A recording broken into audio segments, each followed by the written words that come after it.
kalau dia head to head itu bahaya ya dalam tanda kutip karena di Goa ini ya kita bisa melihat dari beberapa kali pilkada itu sering ada benturan-benturan fisik ya dalam Iya, tanda iya. kutip antar pendukung kandidat. Jadi kalau dia misalnya simulasinya tiga kandidat itu tensi politiknya itu lumayan stabil ketimbang dia Head to berhadap-hadapan head ya ya. head to head. Namanya Husnia kalau misalnya dipasangkan dengan Nasir ini juga saya pikir bisa menjadi kuda hitam ya. Kenapa menjadi kuda hitam? Karena tiba-tiba misalnya Amir Uskara berpasangan dengan representasi dari klan Yasin Limpo misalnya tiba-tiba misalnya None yang maju jadi wakil atau siapa ini kan bisa menjadi badai baru di Iya, iya. Pilkada Langsung Goa ya. berubah lagi petanya ya. Berubah konstelasinya kan Iya, seperti iya, itu. iya. Itu juga yang Berarti Karengkio ini harus mengambil klan yang ada ya, termasuk SCL kira-kira ketika itu ya yang ya terjadi. harusnya begitu ya karena eh, Karengkio ini kan sebenarnya berstatus petahana ya. Dan kalau misalnya Karengkio ini bisa mengoptimalkan jaringan ya dalam tanda kutip ya, infrastruktur birokrasi ini bisa dioptimalkan ini kan lumayan juga. Kita bisa melihat bahwa yang paling siap bertarung itu adalah Darmawan Samuin dan Rismawati Kadir Nyampa ya. Secara apa namanya kalkulasi politik keduanya apa namanya eh, pimpinan partai ya.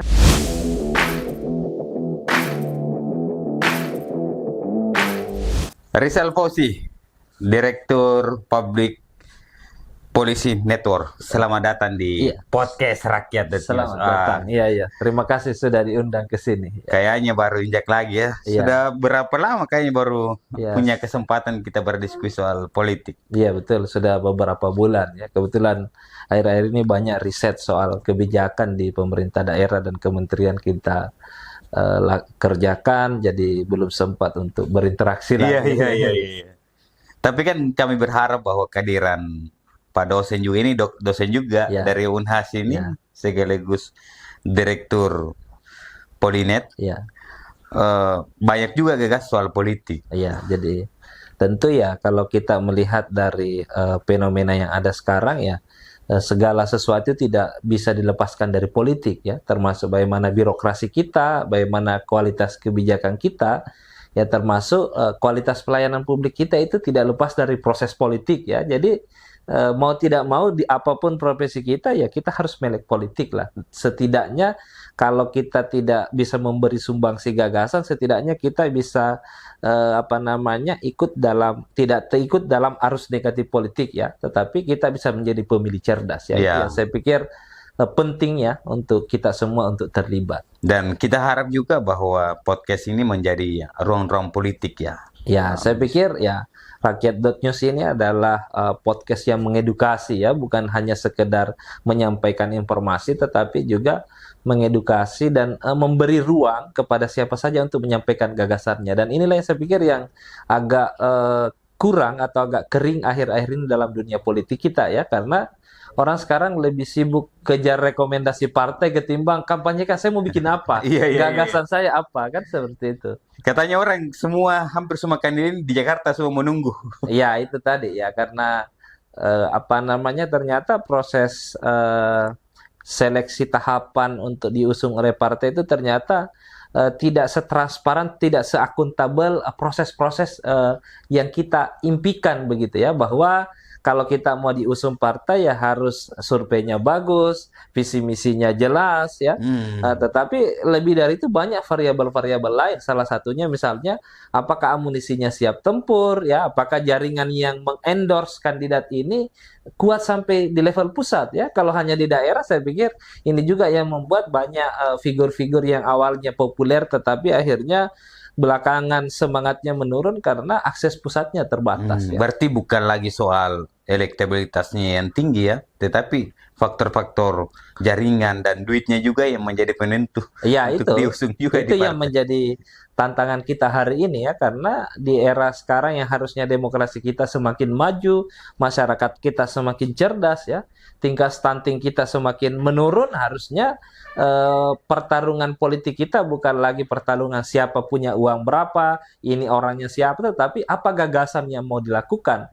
visi misinya apa, ya. Ya. Nah, termasuk di dalamnya sebenarnya harapan kita sudah kita bicara yang mana kandidat yang komitmen terhadap lingkungan, yang mana komitmen dengan isu perempuan. Itu isu tidak ada sekarang ya. Ya kalau hari ini saya lihat ya, kalau ditanya kandidat ya kita juga tidak bisa langsung menyebut tidak ada, tetapi minim ya karena memang sekarang orang lebih sibuk cari partai, dan partai itu sepertinya kita lihat bahwa kalau beberapa rekomendasi yang keluar bukan karena gagasan itu tadi. Bukan hilang. Tiba-tiba ada paket ini, Ya, paket betul, ini. betul, ya. Mestinya kan saya juga lihat akhir-akhir ini politik ini di luar nalar menurut saya.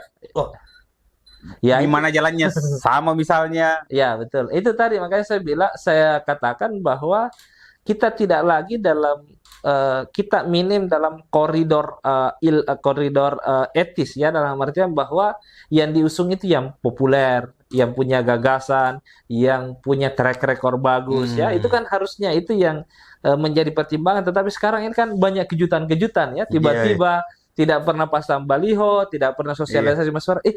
Ternyata rekomendasi partainya mendukung itu. Kan? Dan itu banyak sekali ternyata. Ya, Ternyata betul. kalau kita lihat secara nasional, Ya. itu bukan hanya terjadi di Sulawesi Selatan. Ya, betul. Di daerah lain juga terjadi seperti itu Ya.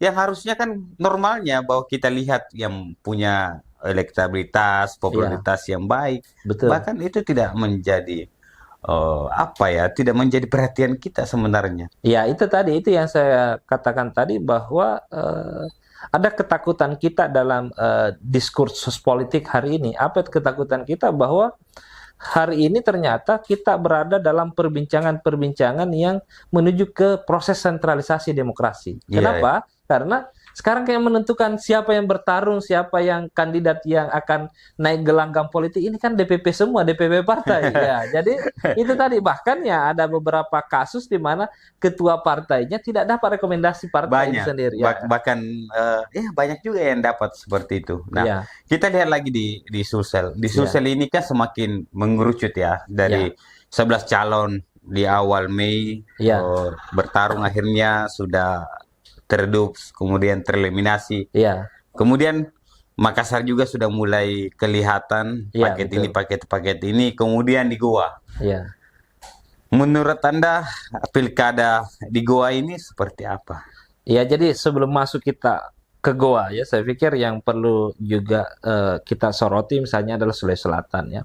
Sulawesi Selatan ini saya pikir tidak beda jauh awalnya dengan Goa ya, dalam artian bahwa banyak figur-figur yang mau maju ya, punya komitmen untuk maju, tetapi belakangan ini mulai meredup ya. Nah, contoh misalnya ada Ibu Indah, Bupati Luhut Utara. Kalau secara prestasi saya pikir bagus ya. Secara popularitas juga lumayan ya saya pikir. Tetapi belakangan kelihatan cenderung meredup ya. Nah, kemudian ada Panglimata ya, sempat juga muncul, tetapi belakangan juga redup karena jaringan potensi untuk diusung oleh partai itu terbatas juga ya. Jadi sehingga saya melihat bahwa fenomena itu ternyata turun ke level kabupaten ya, level turun ke semua pilkada-pilkada daerah. Di Makassar misalnya sudah hampir mengerucut ya 3 sampai 4 ya maksimal. Ya termasuk dalamnya di Goa ya. Di Goa sampai hari ini ya kita bisa lihat bahwa baru ada satu pasang yang hampir pasti fix ya. Ada Darmawan Samuin dan Rismawati Kadir Nyampa. Kalau yang lain saya pikir banyak figur-figur yang populer ya, punya kesempatan, tetapi kalau kita melihat intensitas kampanyenya sudah mulai menurun ya. Nah, contoh misalnya Amir Uskara ya. Amir Uskara ini kan partai pemenang di Kabupaten Goa, P3 ini partai pemenang ya. Tapi sampai hari ini belum menentukan siapa wakilnya ya. Kemudian ada ketua PAN Goa misalnya ya. Kemudian ada wakil bupati ya, karena Kio juga belum menentukan wakilnya dan belum memperlihatkan partai apa yang usung ya. Jadi kira-kira ya kalau cerita belakang layarnya teman-teman ya, kenapa mereka sulit bergerak? Karena komunikasi di pusat ini mulai buntu ya. Jadi kalau susah ya, jadi itu juga lah yang menjadi tantangan kita ya. Karena tidak bisa dipungkiri bahwa DPP ini kan mensyaratkan, salah satu syarat untuk kemudian bisa diusung itu kan dia harus menggunakan survei nasional ya. Jadi ini juga sebenarnya menjadi tantangan dari teman-teman lembaga survei di daerah, karena partai politik syarat pengusungannya itu kan harus survei nasional yang terdaftar di Persepi ya. Sehingga apa? Sehingga teman-teman di daerah ini, konsultan dan seterusnya ini kadang akhirnya kurang diberi kesempatan untuk beraktualisasi, apalagi ya kandidat juga sekarang mulai agak pragmatis ya. Kalau tidak dapat partai, ngapain jor-joran kerja popularitas, kerja elektabilitas, rumuskan visi misi dan seterusnya. Jadi itu yang saya pikir menjadi tantangan di banyak daerah, termasuk khususnya di Kabupaten Goa ya. Nah, seperti itu. Tadi kan yang mulai jelas ini kan Darmawan Samuin dan Kadir Rismawati Kadir Nyampa. Menurut Anda melihat ketika ini yang terjadi di Pilkada Goa, apa yang Anda ingin sampaikan? Iya, kalau saya melihat di sini bahwa kalau kita melihat kondisi sekarang, existing sekarang, ya tentu kita bisa melihat bahwa yang paling siap bertarung itu adalah Darmawan Samuin dan Rismawati Kadir Nyampa ya. Secara kalkulasi politik keduanya pimpinan partai ya, Darmawan Samuin sekretaris Gerindra Sulsel ya, kemudian Rismawati Kadir Nyampa ketua Demokrat Goa ya. Jadi secara kalkulasi politik ya mereka lumayan kuat ya, apalagi Gerindra ini adalah partai pemenang ya, karena presidennya adalah Gerindra. Kemudian Demokrat ini adalah partai yang pasca SBY Demokrat bergabung ke Prabowo dan memenangkan pemilu. Saya pikir Demokrat ini luar biasa lompatannya ya. Jadi saya pikir peluangnya di Goa itu cukup besar, lumayan besar ya, kecuali ada kecualinya. Kalau ketiga pasangan ini bisa saja menyatu, ataukah dia didampingi oleh wakil-wakil yang kuda hitam, dalam tanda kutip kuda hitamnya tiba-tiba siapa yang masuk, misalnya tiba-tiba misalnya Amir Uskara berpasangan dengan representasi dari klan Yassin Limpo misalnya, tiba-tiba misalnya None yang maju jadi wakil atau siapa, ini kan bisa menjadi badai baru di Pilkada Goa. Langsung berubah lagi petanya ya. Berubah konstelasinya kan seperti itu. Itu juga yang saya pikir menjadi hal yang menarik untuk dibahas di Kabupaten Goa. Nah, ini kan juga menjadi perempuan juga yang hebat juga. Ini ada Husnia Talendra ya, Ketua PAN Goa. Iya. Ini kan pergerakannya juga cukup berhasil membawa PAN di Kabupaten Goa ya. Kalau penglihatan Anda, Husnia Talendra ini kan banyak disanter paket ya. Iya. Kemarin kan baru-baru ada Husnia Talendra dan Muhammad Nasir yang dari Golkar juga terima rekomendasi Golkar. Menurut Anda seperti apa? Ya, saya pikir Husnia Talendra ini menarik ya. Di tengah sekarang isu kepemimpinan perempuan itu menjadi sorotan bukan hanya nasional tetapi internasional. Jadi saya pikir ruangnya besar ya. Apalagi PAN ini kan walaupun dia tidak linear ya, tidak bisa diklaim sepenuhnya bahwa PAN ini adalah representasi Muhammadiyah ya. Tetapi yang saya mau sampaikan adalah bahwa di Goa ini kan Muhammadiyah lumayan besar ya. Sehingga kalau seperti biasanya pemilih PAN itu biasanya berkorelasi dengan jumlah pemilih warga Muhammadiyah di sana. Kalau banyak warga Muhammadiyah cenderung juga memilih PAN itu besar. Jadi itu saya pikir modal ya. Apalagi kalau nomor urut 2 di Husnia Talendra ini kan mantan ketua pemuda Muhammadiyah Goa kalau saya tidak salah. Itu juga kan punya sumbangsi besar karena punya kepentingan lain. Kalau Husnia Talendra maju kan dia yang PAW, sehingga energinya juga akan lebih besar bahwa ini adalah perjuangan anak muda Muhammadiyah misalnya ya. Nah, kemudian Natsir saya pikir ini adalah representasi anak muda yang punya jaringan nasional ya. Saya pikir kalau beliau serius maju, saya pikir tentu juga punya kesempatan yang besar ya, apalagi kalau pertarungan di Goa ini tidak melibatkan klan Yassin Limpo ya, karena selama ini kan Pilkada Goa ini kan adalah pilkada yang dalam tanda kutip kurang menarik karena beberapa pilkada terakhir ini kan kalau kemana klan ini berlabuh itu yang menang ya. Nah sekarang ini kan ini belum ada sikap ya, dan kemungkinan besar juga tidak bersikap. Kalau dia tidak bersikap dan dia menyebar semua tim-timnya, maka Husnia kalau misalnya dipasangkan dengan Nasir ini juga saya pikir bisa menjadi kuda hitam ya. Kenapa menjadi kuda hitam? Karena kekuatannya ini dia menjadi wajah baru. Saya pikir Darmawan Samuin, kemudian Amir Uskara ya, ini kan wajah-wajah lama Goa ya dalam tanda kutip, bahwa dia populer di Goa, dia punya basis yang kuat di Goa, tetapi dia adalah politisi yang sudah lama bekerja untuk Goa ya.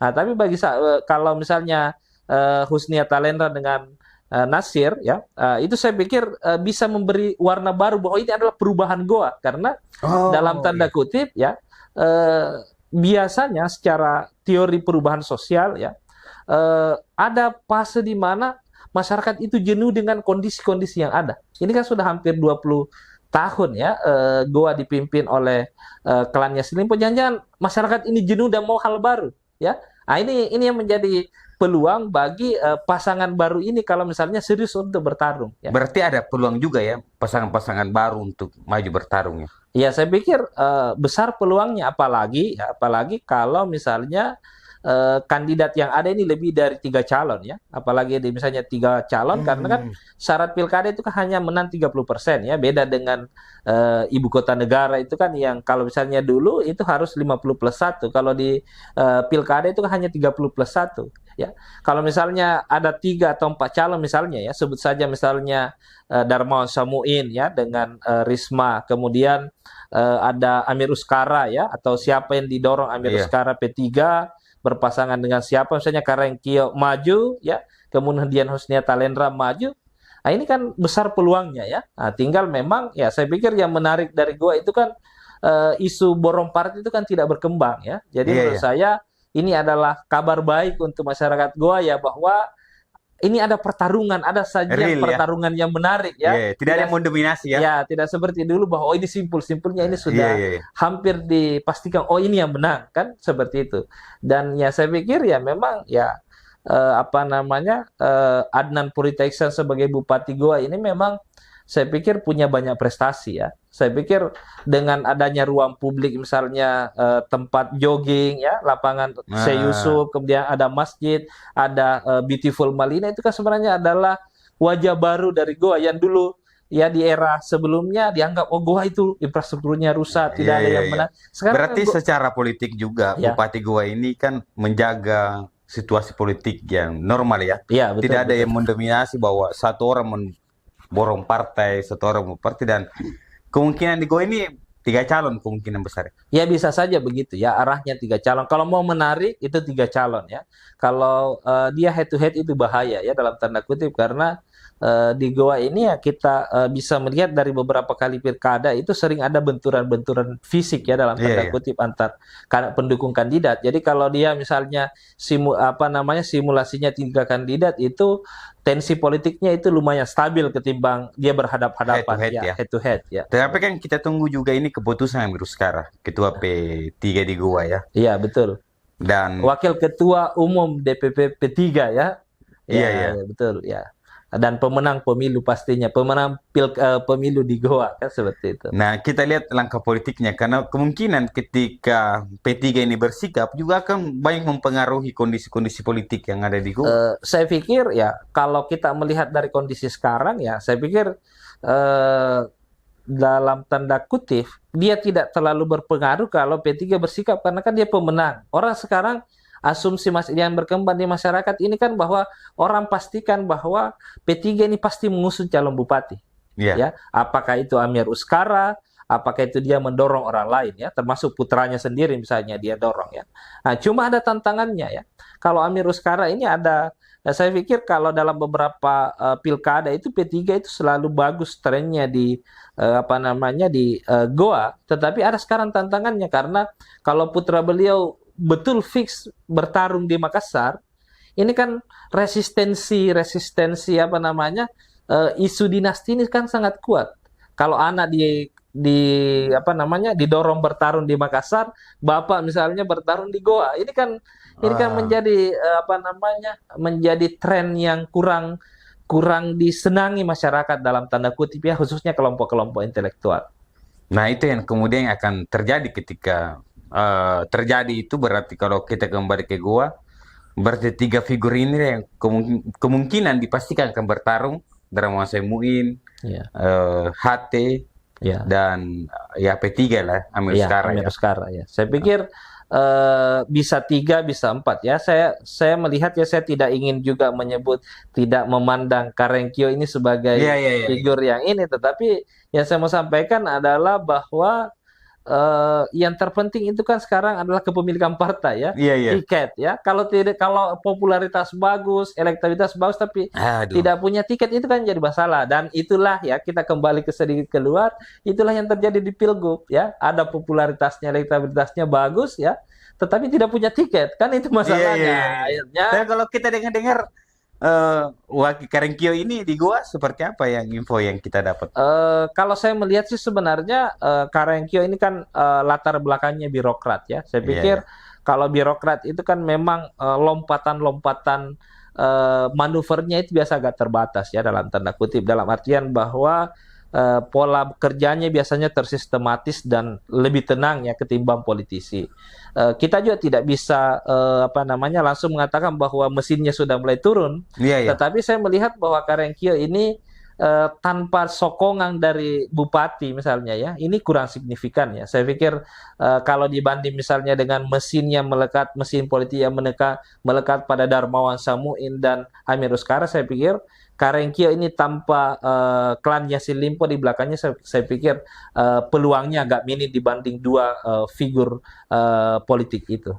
Berarti Karenkyo ini harus mengambil klan yang ada ya, termasuk SCL kira-kira ketika itu ya. Ya, harusnya begitu ya, karena Karenkyo ini kan sebenarnya berstatus petahana ya, dan kalau misalnya Karenkyo ini bisa mengoptimalkan jaringan ya, dalam tanda kutip ya, infrastruktur birokrasi ini bisa dioptimalkan, ini kan lumayan juga. Ini bisa sampai 20% pengaruhnya ya, karena kita tidak bisa mengkalkulasi bahwa pengaruh mesin birokrasi itu hanya ASN-nya, tetapi ASN ini punya keluarga, punya orang yang dibantu dan seterusnya. Dan di Indonesia ini kita bisa melihat bahwa birokrat kita ini kan rata-rata adalah kelas-kelas menengah di tengah-tengah masyarakat. Jadi dia bisa punya pengaruh yang sedikit lebih besar dibanding masyarakat pada umumnya ya. Seperti itu. Jadi mesin itu bisa dioptimalkan oleh Karenkyo ya, termasuk sebenarnya Karenkyo ini bisa mengkapitalisasi capaian-capaian yang dilakukan oleh Pemda Goa hari ini ya, misalnya bisa melahirkan prestasi apa buat Beautiful Malino dan seterusnya. Tapi saya melihat ya, sampai hari ini Karenkyo ini belum kuat mengakselerasi itu ya. Tidak bisa dipungkiri hari ini Beautiful Malino ini adalah Adnan Purita Iksan ya, seperti itu ya, termasuk beberapa event-event lain.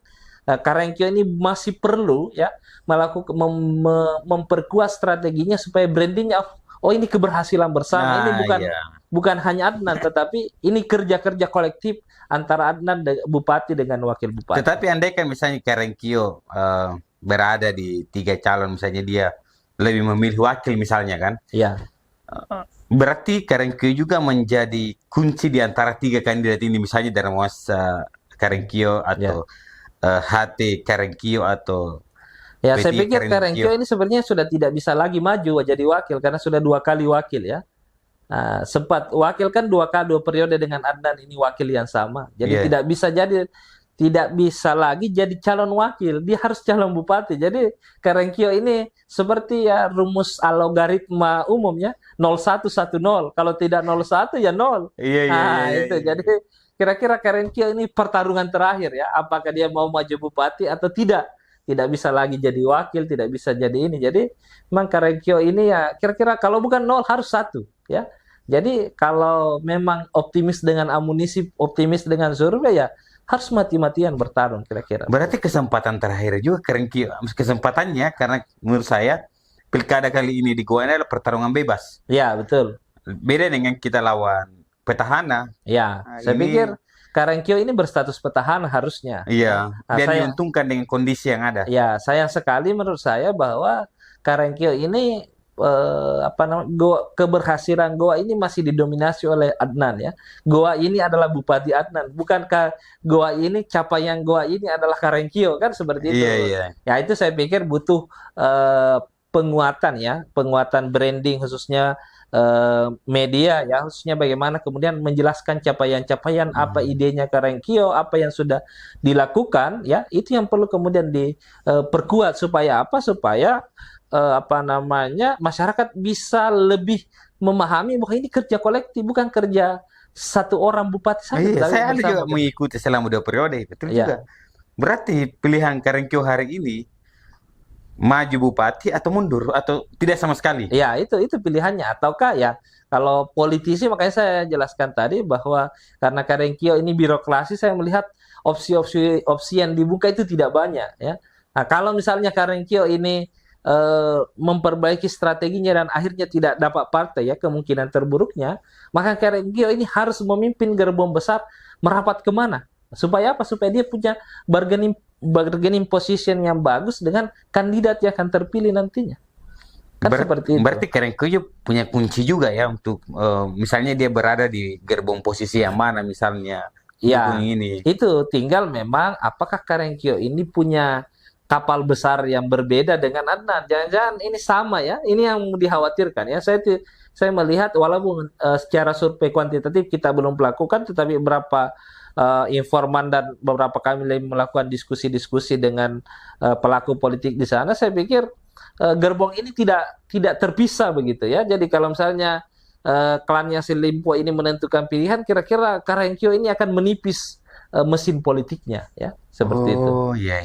Tapi itu belum riset kuantitatif ya, saya tidak bisa menjelaskan detail berapa persentasinya, tetapi yang kita amati sekarang secara kualitatif adalah bahwa apa yang digerakkan oleh Adnan ya, gerbong yang sama, tidak jauh beda antara gerbong Adnan dengan gerbong Karengkio.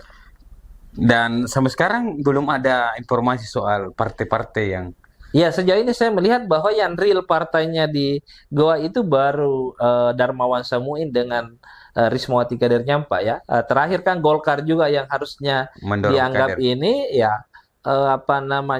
sudah memberikan surat tugas ya, walaupun belum format KPU ya. Karena memang harus pasangan, karena rekomendasi partai untuk format KPU itu kan memang harus berpasangan, tidak boleh satu orang. Makanya kalau dia satu orang itu harusnya surat tugas. Kan yang lain sebenarnya yang kita harap juga adalah manuver-manuver dari PDIP ya. Karena selama ini kan yang kuat merepresentasikan PDIP dan kelompok-kelompok kerajaan di Goa itu saya lihat belum melakukan akselerasi yang kuat ya. Pasca kemarin almarhum ya, belum ada representasi siapa yang di mandat ya kira-kira mewakili keluarga raja untuk bertarung, kan keluarga kerajaan ya maksud saya. Berarti kita menunggu juga perkembangan dari keluarga kerajaan Goa ini, di mana arah politiknya ke depan. Iya, tetapi kan yang perlu kita lihat adalah bahwa seperti yang dijelaskan tadi, bahwa kalau memang Goa ini pertarungan bebas, maka polarisasi pertarungannya tidak lagi seperti dulu. Bahwa dulu ini adalah kelompok klan Yassin Limpo versus istana. Misalnya. Kalau sekarang apakah ini pertarungan antara kota dengan pegunungan, apakah ini utara selatan dan seterusnya. Kalau memang ini betul pertarungan bebas, saya pikir ini yang menarik di Goa, ini yang patut kita tunggu, dan kita berharapnya ya lebih banyak kandidat lebih bagus, supaya apa? Supaya masyarakat Goa punya pilihan dan ada pertarungan gagasan. Kenapa pertarungan gagasan itu penting? Karena tidak bisa dipungkiri ya, kalau menurut master plan pembangunan kota Maminasata yang sementara akan berlanjut sekarang ini kan, Goa ini kan menjadi pusat pendidikan. Harusnya di Goa ini pertarungannya juga bukan sekedar soal figur saja, tetapi gagasan-gagasan, karena yang tinggal kan di sekitar kota pendidikan itu kan adalah orang-orang yang dalam tanda kutip dia bisa dikategorikan pemilih cerdas. Betul. Ya, barangkali bisa saja yang ditinggal adalah mahasiswa, dosen. Di sana kan banyak kampus-kampus besar ya. Ada Unhas, ada UIN ya. Kemudian ada Universitas Syekh Yusuf dan seterusnya, dan cenderung juga orang-orang, banyak juga dosen-dosen itu yang dari Makassar itu hijrah ke Samata karena pengembangan kota kan di sana ya. Termasuk di dalamnya ya rumah subsidi juga banyak di sana ya. Jadi banyak aktivis-aktivis ya, termasuk jurnalis sepertinya banyak di sana juga. Dan tentunya kita berharap bahwa di Goa ini adalah hadirnya pertarungan gagasan lagi ya. Iya, bukan lagi soal klan ini, tetapi ya, saya pikir itu yang menarik ya. Saya pikir ke depannya kita berharap bahwa Goa ini menjadi menjadi salah satu prototipe ya, percontohan demokrasi, bahwa sudah pernah sekian lama dipimpin dengan model yang klan tertentu. Sekarang kita ingin ada proses demokrasi yang lebih bagus, dan itu sejalan dengan visi sebagai pusat pendidikan di Maminasata. Kan kalau nanti Takalar itu perniagaan ya, ada pelabuhan besar di sana, kemudian ada Maros, ada Makassar sebagai pusat pemerintahan. Saya pikir Goa ini butuh wajah baru ya, tidak sekedar kita sekarang menikmati senja di lapangan Syekh Yusuf sambil jogging, tidak lagi menikmati lagu-lagu Ridwan Saud di